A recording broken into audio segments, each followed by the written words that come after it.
তারা এই প্রতিমাগুলোর সামনে গিয়ে নজরানা পেশ করে, তো তারা তাদের কাছে চায়, তারা তাদের কাছে সাহায্য চায়। কিন্তু আল্লাহ তাআলা বলেন আয়ুশরিকুনা মা লা ইয়াখলুকু শাইআ ওয়া হুম ইখলাকুন। আল্লাহ তাআলা বলেন যে তারা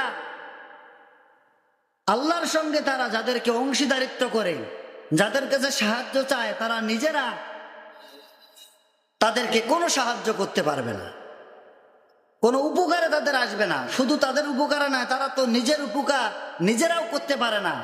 তারা নিজেদের যে ভালো করা সেটাও তো তারা করতে পারে না। আল্লাহ তাআলা বলেন যে তারা নিজের ভালো নিজের মন্দ এটা নিজেই বোঝে না, নিজেই করতে পারে না। সে নিজেই বোবা, নিজেই অন্ধ, নিজেই শোনে না, নিজেই দেখে না, নিজেই বলতে পারে না। তার চেয়ে সে যার কাছে চায় সেও বড় উত্তম। কথা বলুন ঠিক কিনা? তার কারণ যে চাইতেছে সে তো দেখে, কিন্তু যার কাছে চায় সে কি দেখে? যে বলতেছে সে তো বলতে পারে, যার কাছে চায় সে কি বলতে পারে?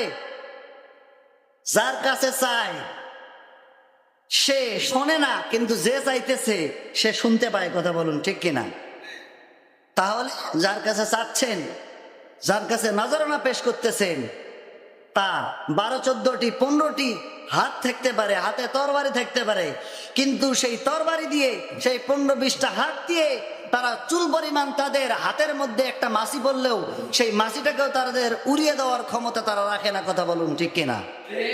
আল্লাহ তাআলা প্রশ্ন রাখেন যে আফালা তাসমাউন, তোমাদের কি কলব নাই? তোমরা কি শ্রবণ করো না? আফালা তুবসিরুন, তোমরা কি দেখো না? এতই নিচে নেমে গেছো যে নিজের উপকার করতে পারে না, যে নিজের কাজ করতে পারে না, সে তোমাকে কিভাবে উপকার করবে, কিভাবে কাজে দেবে? এটা কখনো তোমার কাজে আসতে পারে না। সম্মানিত মুসল্লিবৃন্দ, আল্লাহ রাব্বুল আলামিন বলেন যে ওয়ালা ইস্তাতিউনা লাহুম নাসরাও ওয়ালা আনফুসাহুম ইয়ানসুরুন।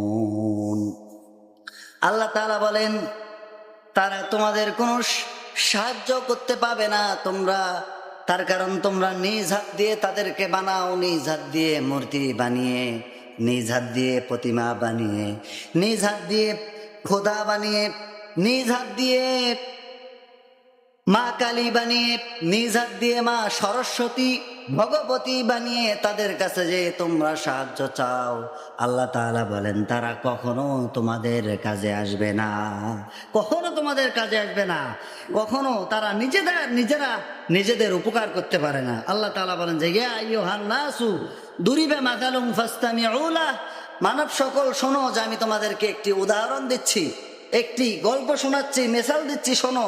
ইন্নাল্লাযীনা তাদউনা মিন দুনিল্লাহি লা ইয়াখলুকু যুবাবান ওয়ালাউ ইজতামাউ লাহ, তোমরা যে প্রতিমাগুলো বানাও, তোমরা যে প্রতিমাগুলোর কাছে সাহায্য চাও, তারা কি তোমাদের কি কোনো উপকার করতে পারে? কোনো উপকার করতে পারে না।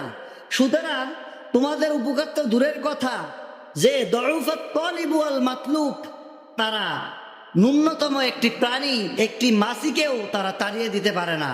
আল্লাহ তাআলা বলেন যারা উপাসক এবং যারা উপাসনা করে, যাদের করে এবং যারা করে, দউফাত তালিব ওয়াল মাতলুব, তারা দুজনে দুর্বল, যে চায় সেও দুর্বল। সে জানে না যে আমি কার কাছে যাচ্ছি, কোথায় গেলে আমার আরজি পুরা হবে। আপনি ভিক্ষা করবেন, একজন ধনাঢ্যশালী ব্যক্তির কাছে গিয়ে আজীবনের জন্য ভিক্ষা আপনি বন্ধ করতে পারেন, তার কাছ থেকে কিছু টাকা পয়সা নিয়ে আপনি ব্যবসা করতে পারেন। সারা জীবন সওয়াল করলে, সারা জীবন ভিক্ষা করলে, সারা জীবনে আপনাকে ভিক্ষা করে যেতেই হবে। আল্লাহ তাআলা বলেন তারা যে চাবে, কোথায় চাইতে হয় তারা নিজেরাও জানে না। চাওয়ার মতো চাইলে, জায়গা মতো চাইলে, আল্লাহ তাআলার কাছে চাইলে সমস্ত চাওয়া পাওয়া একজন পূরণ করেন, তিনি কে? আল্লাহ তাআলা সব পূরণ করতে পারেন।